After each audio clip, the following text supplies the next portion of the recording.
에베소서 3장 14절 보겠습니다.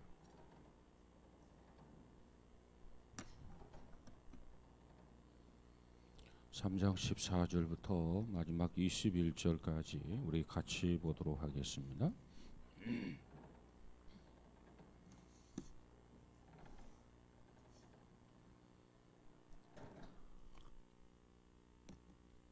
(3장 14절) 시작. 이러므로 내가 하늘과 땅에 있는 각 족속에게 이름을 주신 아버지 앞에 무릎을 꿇고 비노니 그의 성령이 풍성함을 따라 그의 성령으로 말미암아 너희 속사람을 능력으로 강건하게 하시오며 믿음으로 말미암아 그리스도께서 너희 마음에 계시게 하시옵고 너희가 사랑 가운데서 뿌리가 박히고 터가 굳어져서 능히 모든 성도와 함께 지식에 넘치는 그리스도의 사랑을 알고 그 너비와 길이와 높이와 길이가 어떠함을 깨달아 하나님의 모든 충만하신 것으로 너희에게 충만하시기를 구하노라. 우리 가운데서 역사하시는 능력대로 우리가 구하거나 생각하는 모든 것에 더 넘치도록 능히 하실 이에게 교회 안에서와 그리스도 예수 안에서 영광이 대대로 영원 무궁하기를 원하노라. 아멘. 아멘. 춥죠? 네? 황태를 만들려고 이 추운 날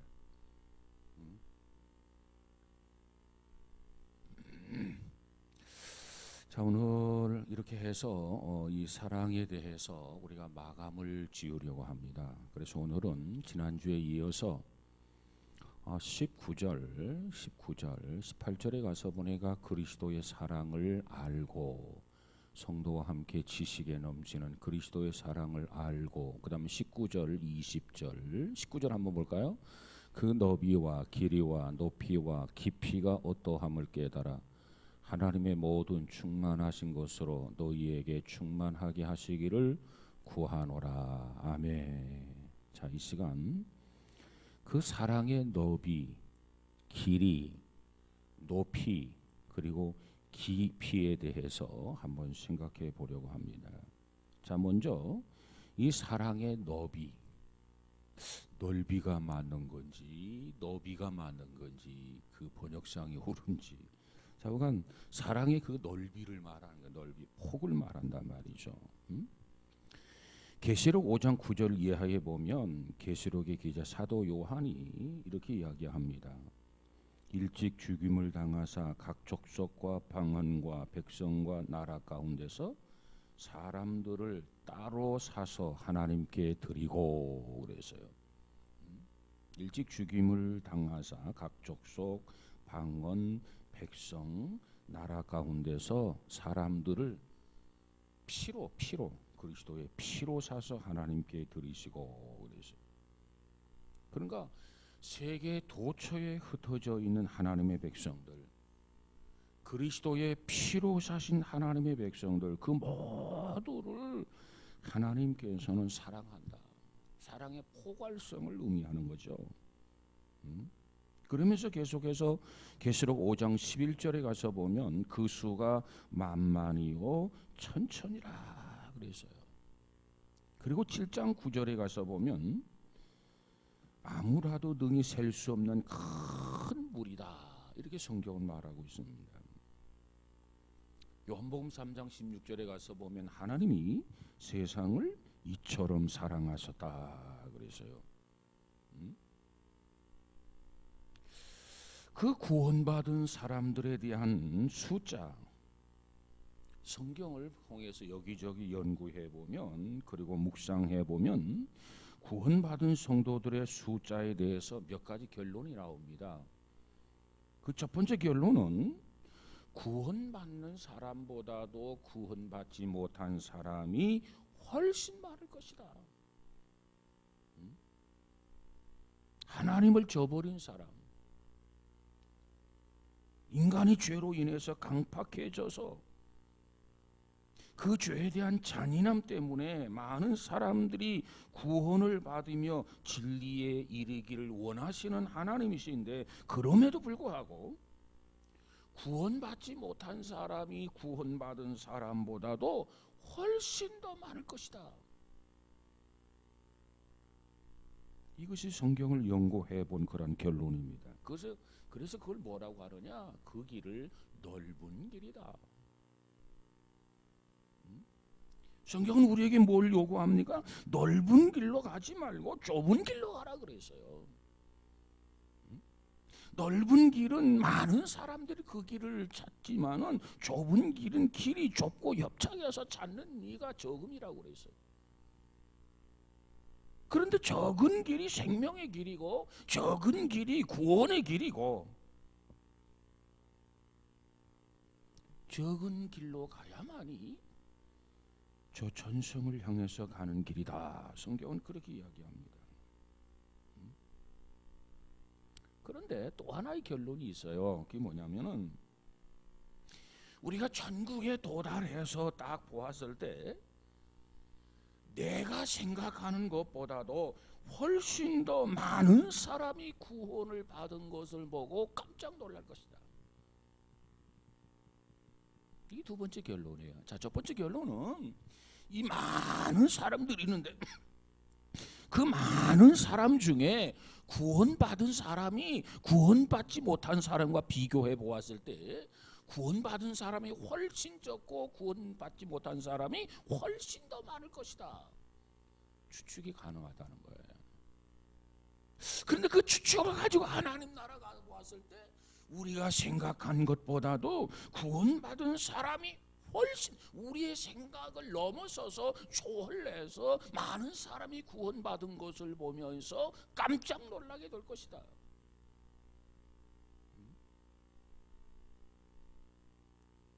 이것이 성경을 연구해 본 그런 결론입니다. 하나님께서 그처럼 많은 사람을 구원하신 것은 그 사랑의 넓이, 그 넓이 때문에 그래요. 그 그리스도 안에는 헬라인도 없고 유대인도 없고 자유자나 종이나 뭐 헤아리질 않습니다. 누구든지 좋아요.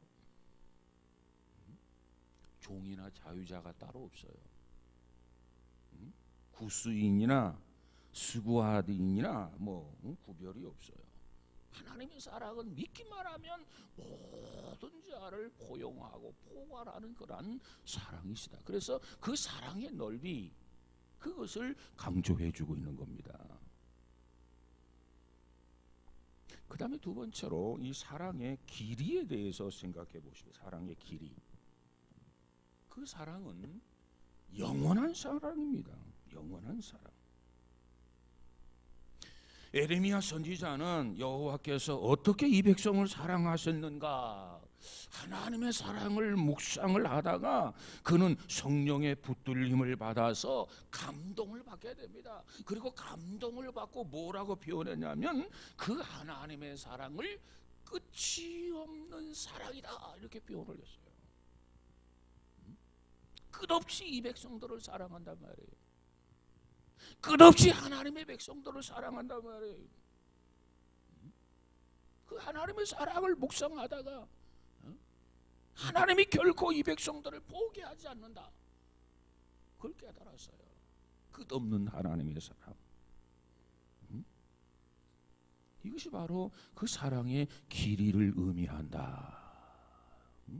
여러분, 이처럼 우리를 사랑하시는 하나님의 사랑은 바로 영원 전부터 있었던 사랑이었습니다. 우리를 사랑하는 그 사랑은 창세 이전부터 영원까지 계속되게 될 것입니다. 그 사랑의 길이는 이와 같이 엄청나단 말이에요. 낮에도 잠깐 언급했습니다만 당장 이 사건을 다시 한번 생각해 보십시다. 아버지, 내 재산을 주세요. 집을 나가겠습니다. 아버지 간섭도 싫고 잔소리도 싫고 이제 나 컸습니다. 그러면서 고집을 피웁니다. 아버지 뜻은 처음에는 거절했지만 계속해서 반항하는 이 못된 아들, 계속 아버지를 향해서 조르면서 아버지를 향해서 고집을 부립니다. 그런데 그럼에도 불구하고 아버지는 아들에 대해서 미워하는 마음이 없어요. 그래, 알았다. 내키지 않는 재산을 정리해가지고 이제는 그 아들의 분깃을 상속을 해줍니다. 그럼에도 불구하고 성경 어느 곳이든지 그 아들을 아버지가 미워했더라, 섭섭해 여겼더라, 그런 말이 없어요. 그럼에도 불구하고 아버지는 그 당자를 사랑을 했습니다. 아버지 곁을 떠났어요. 먼 나라로 갔어요. 그때 그 아버지는 그 아들에 대해서 어떤 마음을 갖습니까? 이 녀석 죽지나 않고 돌아왔으면 좋겠다. 왜? 대부분의 많은 사람들이 큰 소리 빵빵 치다가는 그 큰 소리에 대해서 책임을 지지 못했을 경우 가지고 갔던 돈 다 허비했어요. 야, 이거 어떻게 하나? 성공했으면 내가 금이환영할 텐데 이런 비참한 꼴로 내가 어떻게 아버지를 뵙나, 어떻게 형님을 뵙나, 이래가지고 까짓 거 이만큼 즐겼으면 됐지 뭐, 인생 미련 없다, 가자. 그리고 극단적 선택을 할 수 있단 말이에요. 그럼에도 불구하고 아버지는 아들을 기다립니다. 왜? 그것이 아들을 향한 아버지의 사랑입니다. 아들은 장기와 더불어서 매일매일 연락을 취했어요. 재산을 허랑방탕하며 다 소비하고 말았어요. 돼지가 먹는 쥐염 열매를 먹고서 그리고도 목숨이라고 좀 살아보고자 했습니다. 그런데 도저히 먹을 수가 없어요. 절망의 상황 속에서 아버지를 떠올리게 됩니다. 아버지의 사랑은 그 순간도 변함이 없어요. 그게 우리를 사랑하시는 하나님의 사랑입니다. 그래서 성경은 우리에게 뭐라고 말하고 있느냐? 여인이 어떻게 젖먹는 자식을 잃는다 할지라도 나는 너를 잊지 않겠다, 이렇게 이야기합니다. 사실 우리가 이 모성의 이 어머니에 대한 자녀의 사랑, 세상의 그 어떤 사랑을 거기에 비할 수 있겠습니까? 그런데 성경은 말하기를 젖먹는 자식을 잃는다 할지라도 자기가 배 아파가지고 아이를 낳아가지고 젖을 먹이면서 이 모성애가 극도로 지금 업이 되어 있단 말이에요. 그런 그 여인이 자식을 잃는다 할지라도, 혹시 그럴 리 없겠지만 그런다 할지라도 나는 너를 잊지 않겠다. 이것이 우리를 사랑하시는 하나님의 사랑입니다. 이것이 사랑의 길이입니다. 내가 하나님 앞에 좀 게으르고 내가 하나님 앞에 좀 불성실해도 그래도 하나님은 여전히 나를 사랑하시고 여전히 하나님은 나를 포기하지 않는다는 겁니다. 내가 연약해서 범죄해도, 내가 나약해서 쓰러져도 하나님은 결코 포기하지 않아요. 이것이 우리를 사랑하시는 하나님의 그 사랑의 길이다.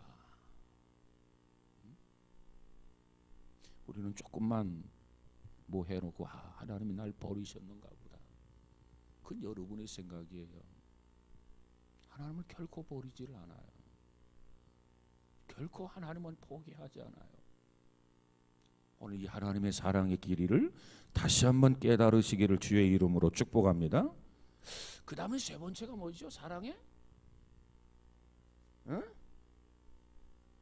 깊이를 한번 생각해 보세요. 깊이.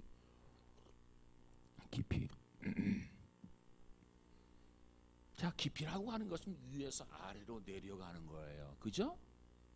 이걸 깊이라고 말합니다. 깊이. 빌립보서 2장 6절에 가서 보면 하나님이 위에서 아래로 내려가는데 뭐라고 표현했냐면 그는 근본 하나님의 본체시나 하나님과 동등하고 하나님이라는 겁니다. 하나님. 우리가 이 삼위일체 하나님이라 그렇게 얘기하죠. 그런데 하나님과 동등됨을 취할 것으로 여기지 아니하시고 그랬어요. 예수님은 하나님의 본체, 하나님 자신이지만 또한 하나님의 영광 가운데 거하시는 분이지만 그분은 하나님과 동등됨을 취하지 아니하고 여기지 아니하시고 자기를 비어 사람으로 오셨는데 어떻게 오셨느냐? 왕자로 온 게 아니에요. 종으로 오셨단 말이에요. 사람으로 오셨는데 귀공자로 온 게 아니야. 사람으로 왔는데 호화 저택에 온 게 아니야. 재벌가 집에 온 게 아니야. 그 높으신 하나님, 하나님의 본체지만은 자기를 비워서 사람으로 이 땅에 왔는데 사람 속에서도 그저 가난하게 말 구유해 오셨고 종으로 오셨단 말이에요. 누구 때문에 이와 같이 오셨나요? 우리를 위해서. 이것이 사랑의 깊이라는 겁니다. 그리고 그 예수님께서 우리의 몽땅 죄를 짊어지고 십자가에 달리셨어요. 우리의 좋은 것들을 몽땅 진 게 아니라 우리들이 그처럼 싫어하는 것들, 우리의 죄악들, 이 모든 것들, 그 무거운 근심과 고통, 그 모든 것, 쓰레기 같은 그 모든 것들을 주님이 다 몽땅 짊어지시고 쓰레기 처리장 십자가에 달리셨단 말이에요. 그래서 우리가 사도신경을 하게 되는데 주일 예배 때마다 사도신경에 이런 구절이 있잖아요. 본디오 빌라도에게 고난을 받으사 그 다음 뭐죠? 십자가에 못 박혀 죽으시고 이렇게 고백을 합니다. 십자가에 못 박혀 죽으시고 음부에 내려가셨어요. 지옥에까지 내려가셨어요. 누구를 위해서? 우리를 위해서. 하나님의 아들, 하나님의 본체, 하나님의 동등금을 퇴하지 아니하고 이 땅에 오셔서 음부 지옥에까지 내려가셔서 사흘 만에 부활하셨단 말이에요. 아니 어떻게 지옥에까지 내려갔습니까? 지옥에 가 있는 우리들을 구원하기 위해서. 음부에 있는 우리를 건져내기 위해서 예수님께서는 바로 음부가 아니라 지옥에까지 내려가셨어요. 그래서 지옥에 가야 할 사람도, 지옥에 당연히 가야 할 사람도 예수를 믿기만 하면 주님께서 그를 구원하시기에 그가 영생을 얻게 되는 겁니다. 누구를 위해서 그러셨나요? 우리를 위해서요. 이 사랑의 깊이예요. 영광의 보좌에 앉아가지고 영광만을 받아야 하실 거란 주님이셨습니다. 하나님과 같이 동등하게, 아니 하나님이시란 말이에요. 그 하나님. 그런데 자기를 낮추시고 지옥에까지 내려가서 지옥에 갈 영혼들을 그곳에서 하나하나 믿는 자마다 다 건져내는 거예요. 끌어올리는 거예요. 그러기 위해서 주께서 거기까지 내려가셨단 말이에요. 이게 뭐냐? 우리를 사랑하시는 하나님의 사랑입니다.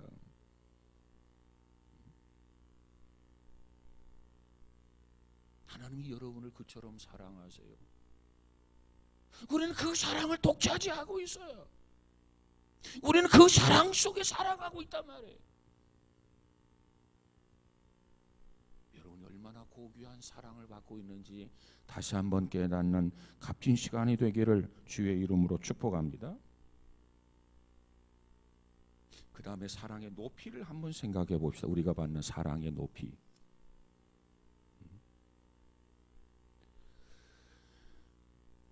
그 깊은 곳에서 나를 건져주시고 그 음부 지옥에까지 내려가셔서 우리를 건져주시고 그리고 우리를 높여주시는데 시편 기자는 시편 40편 2절에서 이렇게 말합니다. 나를 기가 막힐 웅덩이와 수렁에서 끌어올리시고 나를 기가 막힐 웅덩이와 수렁에서 끌어올리시고 내 발을 반석 위에 두사. 기가 막힐 웅덩이, 기가 막힐 수렁에서 나를 끌어올리셔서 내 발을 반석 위에 두었단 말이에요. 기가 막힐 웅덩이와 기가 막힐 수렁은 어떤 것입니까? 음부요, 지옥이에요. 그곳에서 끌어내가지고 내 발을 반석 위에 두사. 에베소 5장 2절 이하에 보니까 허물로 죽은 우리를 그리스도와 함께 살리시고 그랬어요. 우리는 죄와 허물로 이미 죽었어요. 그래서 지옥에 갈 수밖에 없어요. 그런데 그리스도가 내 대신 함께 죽어주심으로 주님께서 나를 일으켜주시고 나를 깨워주시고 주께서 나를 데리고 하늘로 올라가셔서 하나님의 보좌에 우리를 앉혀주셨다는 겁니다. 누가? 예수 그리스도가. 그래 지금 우리는 어느 곳에 있느냐? 나는 지금 어디에 있을까요? 여러분, 우리가 그리스도 안에 있기 전에 우리의 삶의 주소, 저와 여러분의 삶의 주소가 어디냐면 불못입니다. 불못인데 말할 수 없는 그 사랑을 가지고 그 불못에서 우리를 건지시고 끌어올리셨습니다.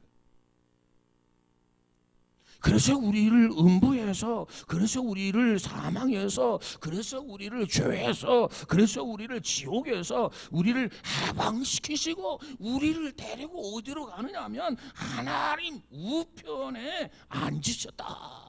하나님 우편에 앉아 있어요. 그럼 하나님 우편에 가서 앉는 데까지는 어떤 절차가 필요하느냐? 우리가 예수 그리스도를 구주와 주님으로 영접해야 합니다. 그리고 그분을 믿고 그분을 신뢰해야 돼요. 그러면 우리가 하나님과 함께 그의 보좌 우편에 앉으셨느니라. 그래서 우리는 지금 영적으로 믿음으로 하나님 우편에 있습니다. 우편.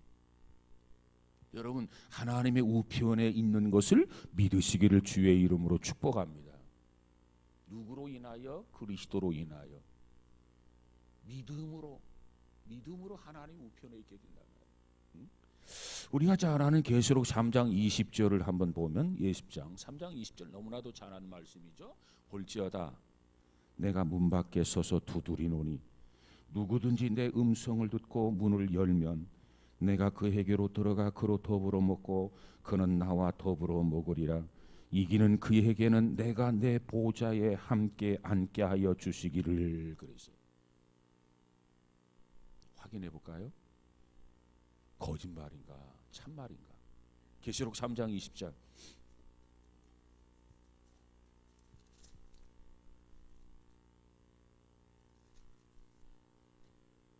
계시록 3장 20절. 자, 시작. 볼지어다 내가 문 밖에 서서 두드리노니 누구든지 내 음성을 듣고 문을 열면 내가 그에게로 들어가 그와 더불어 먹고 그는 나와 더불어 먹으리라. 이기는 그에게는 내가 내 보좌에 함께 앉게 하여 주기를. 내가 이기고 아버지 보좌에 함께 앉은 것과 같이 하리라. 아멘. 예수님께서 세상을 이기고 지금 하나님의 우편에 앉아 계시는데 우리도 믿음을 가지고 살다가 정말 하나님 나라에 가게 되면 하나님 우편에 앉게 돼요. 그러니까 현재는 그렇지 않지만 믿음으로 우리는 하나님의 보좌에 있는 것을 믿으시기를 바랍니다. 하나님이 나를 기다리시고 하나님이 나를 앉히시고 하나님이 나를 죄에서 건지시고 하나님께서 나를 구원해 주시는 그 열망, 그 열망의 마지막 초소가 어디냐면 하나님 보좌 우편입니다. 거기에 앉히시기를 주님이 우리에게 원해요. 야 아무개야, 너 하나님 우편에 앉아야 되지 않겠어? 그런데 너 그렇게 해가지고 하나님 보좌 우편에 앉을 수 있겠어? 이것이 주께서 우리에게 주시는 질문이에요.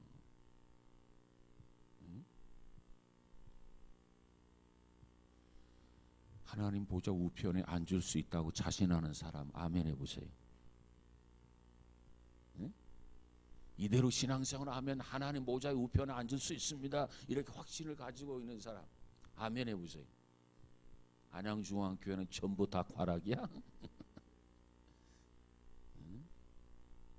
어차피 믿음으로 가는 거, 내가 하나님 우편의 보좌에 앉을 줄로 믿습니다. 믿으세요. 믿고 좀 열심을 내면 되는데 믿음조차도 없고 의욕조차도 없으면 어떻게 할 거야?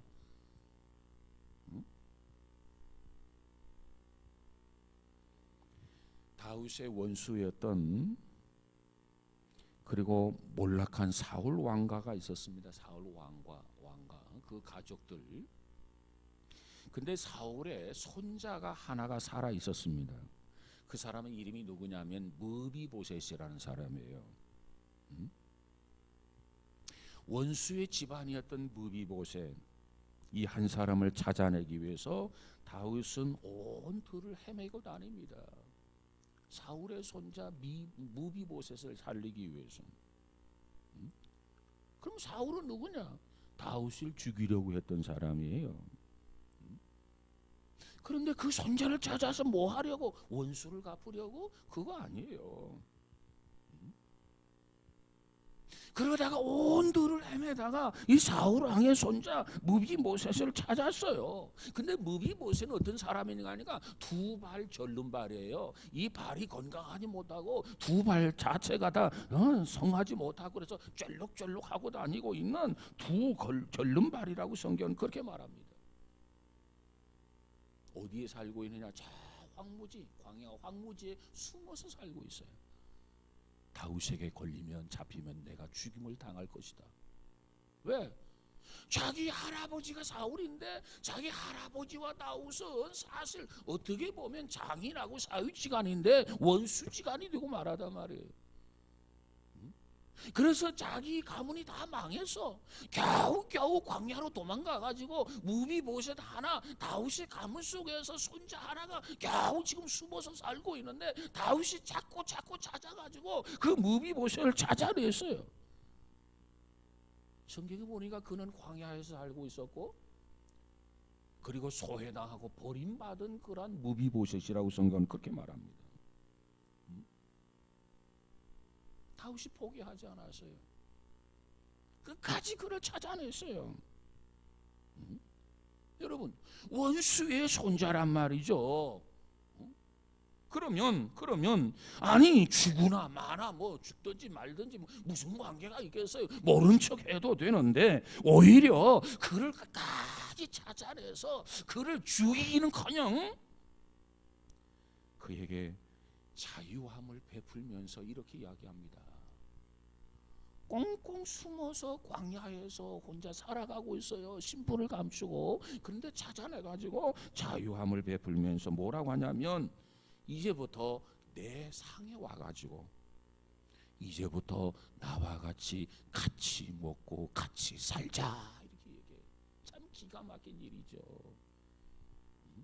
다윗은 한 나라의 왕이야. 근데 무비보셋을 찾아가지고 야 이제는 광야에서 이렇게 숨어있지 말고 소외당하고 버림받은 자로서 살지 말고 비참하게 살지 말고 이제는 내가 거하는 왕궁으로 돌아와가지고 나와 같이 한 상에서 같이 먹고 같이 살자 이렇게 이야기합니다.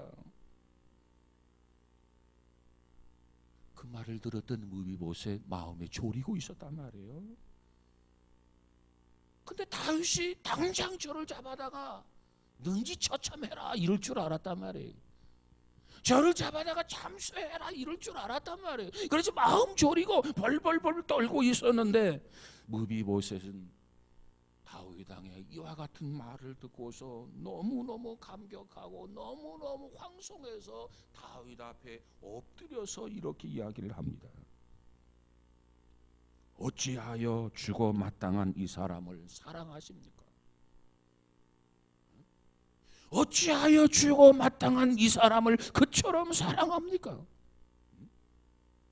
내가 저주받아야 할 사람이고 내가 심판받아야 할 사람이고 내가 죽어야 할 사람인데 어떻게 나를 이처럼 용서하실 뿐만 아니라 나와 함께 상해서 같이 먹고 같이 살자는 거예요. 얼마나 귀한 혜택입니까? 여러분, 우리는 우리의 죄 때문에 저주를 받아야 되고, 우리는 우리 죄 때문에 지옥에 가야 되고, 우리는 우리의 죄 때문에 심판을 면할 수 없었던 우리들인데 하나님께서 우리의 죄를 용서하실 뿐만 아니라 그분이 나를 하나님 보좌에 앉게 해주신단 말이에요. 이것이 무엇입니까? 이것이 하나님의 사랑이에요. 다윗이 무비보셋에게 베풀었던 그 사랑, 그 사랑이 곧 하나님의 사랑입니다.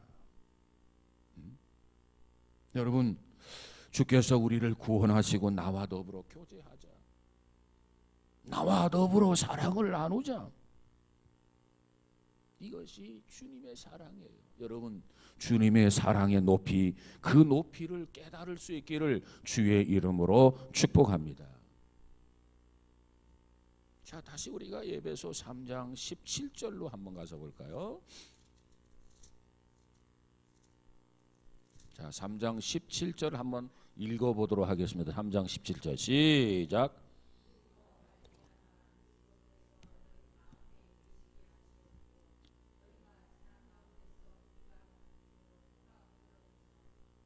자, 정말 우리가 하나님 우편에까지 보좌에까지 앉으려면 어찌해야 되는가? 그리스도에 관한 지식이 필요합니다. 지식. 그 다음 그 지식은 깨달음을 동반하지 아니하면 안 돼요. 단순한 지식을 위한 지식이 아니에요. 정말 그리스도가 나의 구세주라고 하는 그 사실을 우리가 정말 인정하고 깨닫고 받아들여야 한단 말이에요. 그러기 위해서는 성령의 비추심, 성령의 조명이 없이는 우리가 진리를, 이 복음을 깨달을 수가 없어요.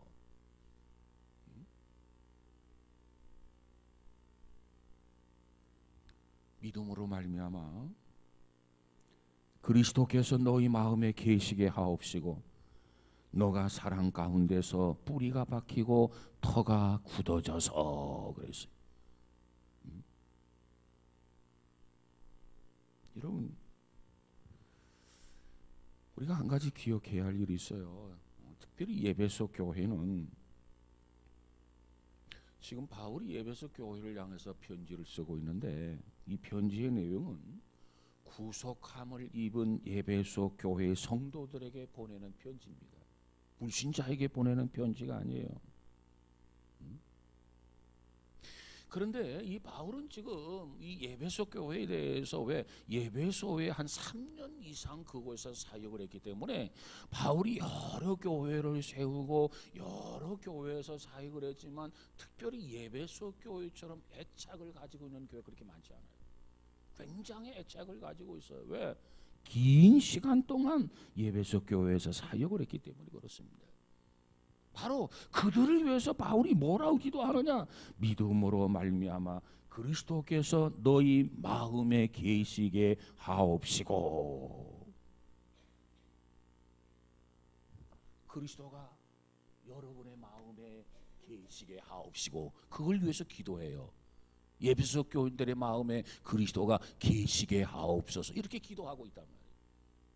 그럼 이걸 뒤집어 보면 아니 에베소 교인들에게는 아직 마음에 그리스도가 아니 계시다는 말인가?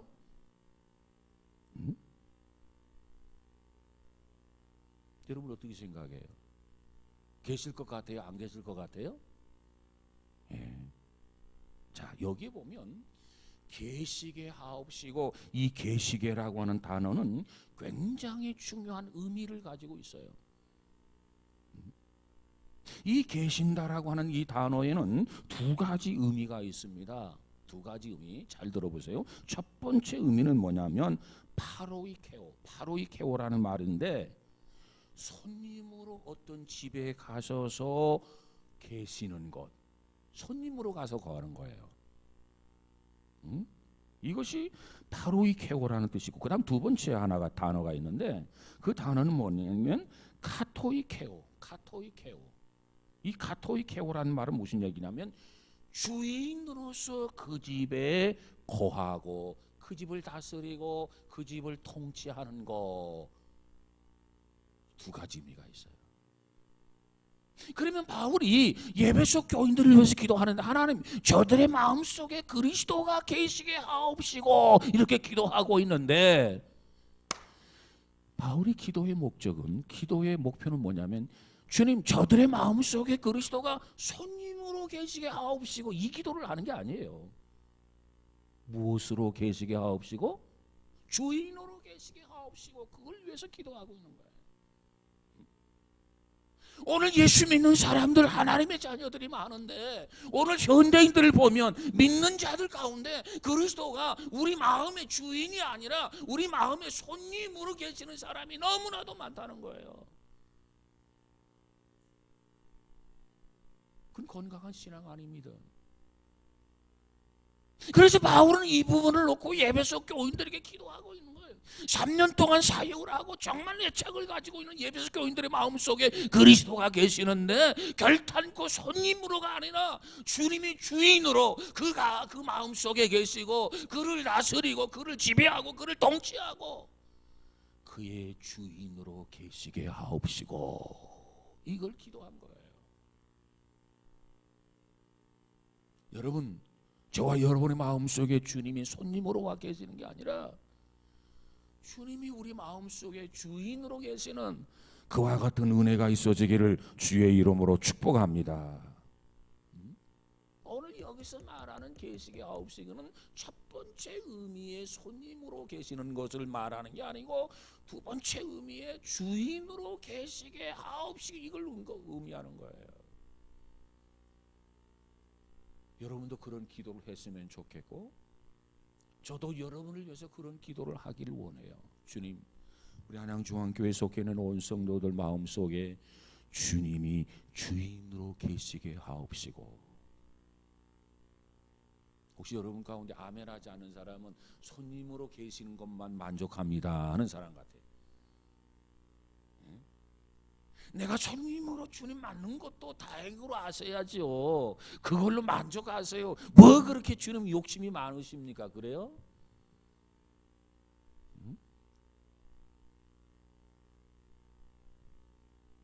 주님이 우리 안에 주인으로 계신다면 주인 노릇을 할 수 있도록 모든 권한을 그분에게 부여해야 돼요.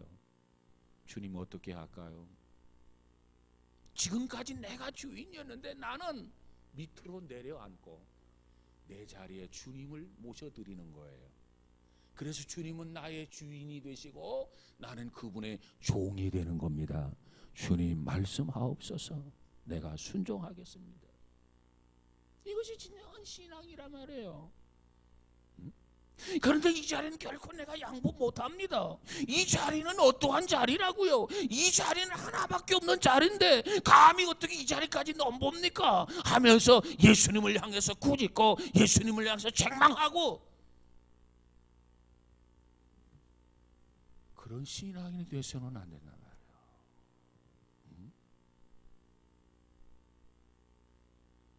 그래서 바울은 예배소 교인들을 위해서 기도하면서 사랑의 그리스도가 믿음으로 말미암아 저들 속에서 주인이 되어 주시고 그래서 저들을 지배하고 통치하기를 원합니다. 이것을 위해서 기도한 것이 예배소 교회를 향한 바울의 기도였습니다. 자, 이처럼 되기 위해서는 우리가 지적으로 그리스도를 알아야 해요. 지적으로 알아야 돼요. 그 다음에 정적으로 그리스도의 이 놀라운 사랑을 우리가 깨달아야 돼요. 깨달아야 돼요. 그리고 나아가서 그분을 의지적으로 주님 내 마음에 오셔서 나의 주인이 되어 주옵소서, 모든 권한, 모든 통치권, 모든 소유권을 주님에게 맡기는 거예요. 그러면 진정 주님은 우리 마음속에 오셔서 우리를 끝까지 사랑하시고 우리의 주인이 되어 주실 것을 믿으시기 바랍니다.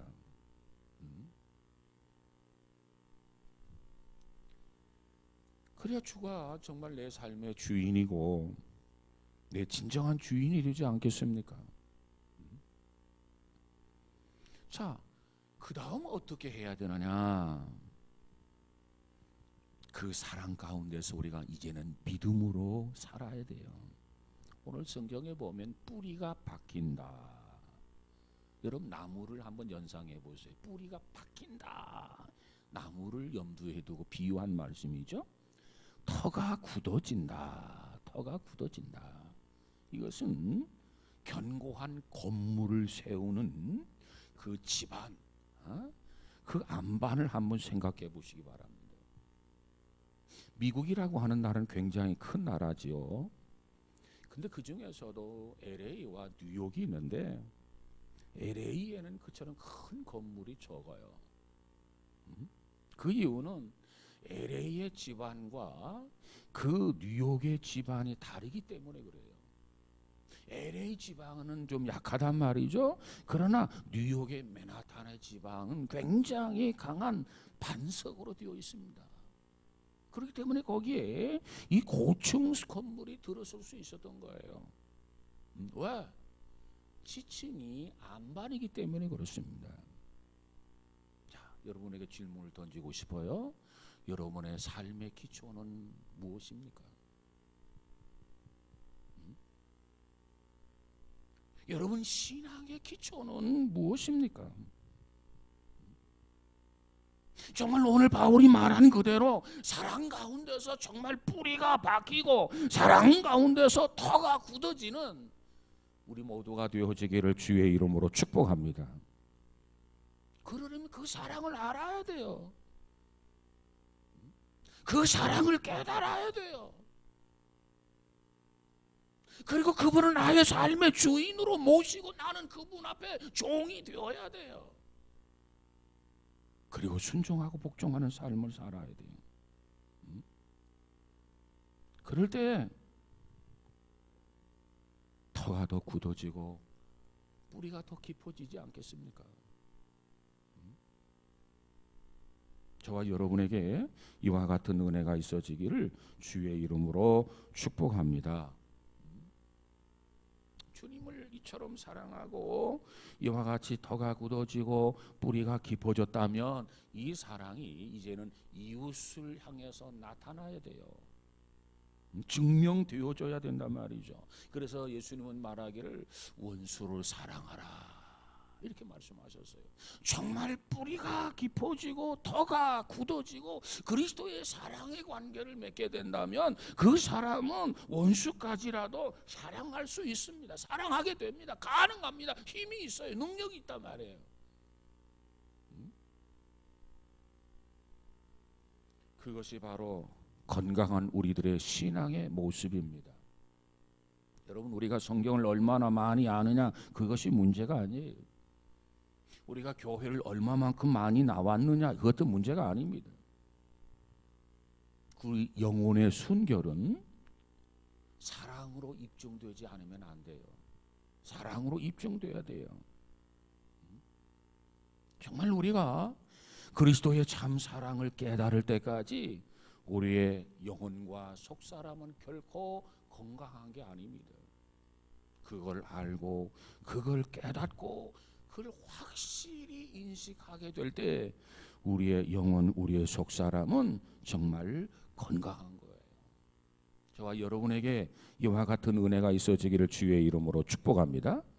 자, 그러면 이제 마지막 결과는 뭐냐? 두 가지 결론이 나오죠. 본문 19절을 다시 한번 읽어볼까요? 19절 시작. 그 너비와 길이와 높이와 깊이가 어떠함을 깨달아 하나님의 모든 충만하신 것으로 너희에게 충만하게 하시기를 구하노라. 아멘. 아멘. 자, 여기 보니까 사랑 가운데서 뿌리가 박힌 사람, 그들에게는 하나님의 충만이 있습니다. 하나님으로 충만하단 말이에요. 이것은 모든 것에 충만을 의미합니다. 하나님은 전체이시고 모든 것이 되시기 때문에 그래요. 그다음에 다윗은 이렇게 고백합니다. 뭐라고 고백하냐면 시편 23편에 가서 보니까 여호와는 나의 목자시니 뭐라고 고백하고 있죠? 내게는 부족함이 없으리로다. 자, 바울은 이 한 가지 상황 속에서 뿌리가 박힌 사람들, 터가 굳은 사람들에 대해서 오늘 본문 20절을 약속을 해주고 있어요. 약속. 20절 한번 볼까요? 첫째 충만하게 되고 두 번째 약속. 시작. 우리 가운데서 역사하시는 능력대로 우리가 구하거나 생각하는 모든 것에 더 넘치도록 능히 하실 이에게. 그래서 능히 하실 이에게. 하나님의 넘치는 축복입니다. 그래서 사랑 가운데 있는 사람에게 하나님은 두 가지로 약속하는데, 하나는 하나님으로 충만하게 해주겠다. 하나님으로 충만해 주겠다. 그 다음에 두 번째가 뭐냐면 하나님의 축복입니다. 우리가 이처럼 사랑 안에 거하는 사람은 늘 하나님으로 충만해요. 그리고 기대 이상의 하나님의 축복을 받게 됩니다. 구하는 것이나 생각하는 것, 넘치도록 충성하게 받는 이와 같은 축복이 우리 모두에게 있어지기를 주의 이름으로 축복합니다. 그것은 곧 사랑의 하나님이기 때문에 우리에게 하나님으로 충만하게 해주고 하나님의 축복을 넘치게 부어 주십니다. 우리 모두가 정말 이 사랑의 가치를 알고 정말 뿌리 깊은 나무처럼 터가 굳어진 것처럼 진정한 사랑 속에 우리의 신앙이 세워지고 가꾸어가는 복 있는 성도 우리 모두가 다 되어지기를 주의 이름으로 축복합니다. 주정헌금 심선영 집사님 성전헌금 11조 헌금 드렸습니다. 우리 기도하십시다. 거룩하신 하나님 감사합니다. 진정한 사랑이 무엇인가를 알고 정말 터가 굳어지고 신앙의 뿌리가 깊어져서 좌로나 우로나 흔들리지 아니하고 하나님으로 충만하게 되고 하나님의 축복이 넘치는 복 있는 성도들이 다 되도록 주님 축복하여 주옵소서. 그러기 위해서는 무엇보다도 하나님의 사랑을 알게 하여 주옵소서. 그리고 깨달아 체험하게 하여 주시옵소서. 그리고 체험한 것뿐만 아니라 하나님을 지극히 영화롭게 해드릴 수 있는 복 있는 성도들이 되도록 주님 역사하여 주옵소서. 그래서 흔들리지 않게 하시고 견고해서 사랑을 실천함으로 주의 제자인 것을 보여주고 증명해 보일 수 있는 그러한 성도들 되어지게 하옵소서. 이 시간도 주일헌금, 성전헌금, 11조 헌금을 주님 앞에 드린 손길이 있습니다.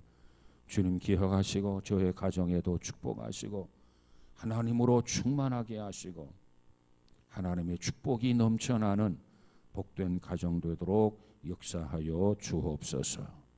오늘도 우리와 함께 하신 것을 감사드리며 예수님 이름으로 기도하옵나이다. 아멘.